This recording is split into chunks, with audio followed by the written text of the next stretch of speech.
récemment l'incendie de l'usine Lubrizol qui a touché les agriculteurs, près de 4000 agriculteurs touchés.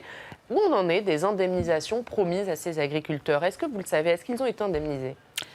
Pas pour l'instant. Le ministre de l'Agriculture avait dit les premiers versements arriveront sous 10 jours. Il ne faut pas rêver, ça c'est des annonces politiques pour rassurer. Ce qui s'est passé, c'est qu'il y a d'abord eu les arrêts de collecte, les interdictions de récolter, les interdictions de livrer. Donc les agriculteurs ont subi des pertes. Des organisations professionnelles et interprofessionnelles ont pris le relais. L'interprofession laitière a assuré qu'il réglerait le lait dans l'intervalle. Le lait non livré dans l'intervalle. Et puis cette semaine se tenaient des réunions importantes avec le patron au monde de Lubrizol.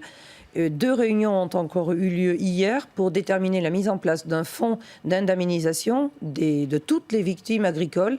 Donc pour vous, c'est à Lubrizol de payer? Ah ben bien sûr, c'est à l'entreprise de payer ou à son assurance. C'est absolument pas à l'État ou aux agriculteurs.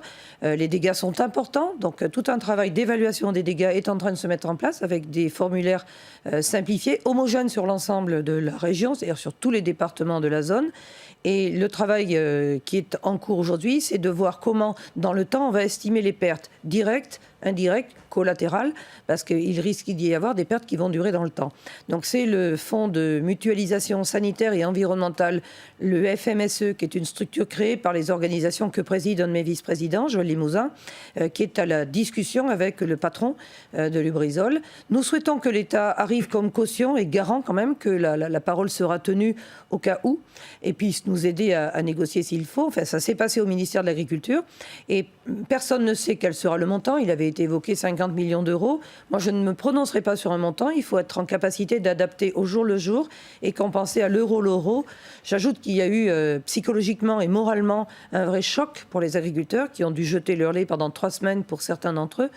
Se lever le matin, faire la traite et jeter le lait soit dans les prés, soit dans la fosse pour le contentionner, c'est quand même très difficile. Mais vous dites, Didier Guillaume, qui avait promis une indemnisation totale et rapide. En tout cas, sur la question de la rapidité, la promesse n'est pas tenue. Sur la rapidité, non, mais on s'en doutait. On sait très bien comment ça se passe. Il faut d'abord évaluer la perte, remplir un document. Alors nous travaillons aussi pour que les déclarations puissent être des télédéclarations beaucoup plus rapides et que les agriculteurs puissent espérer toucher en novembre et que ça puisse être clos en décembre, notamment sur les pertes les plus visibles de non-livraison de produits. Après, il restera ce qui est en terre où il faut tout analyser. Il ne faut prendre aucun risque. Il s'agit d'alimentation, donc il ne faut prendre aucun risque.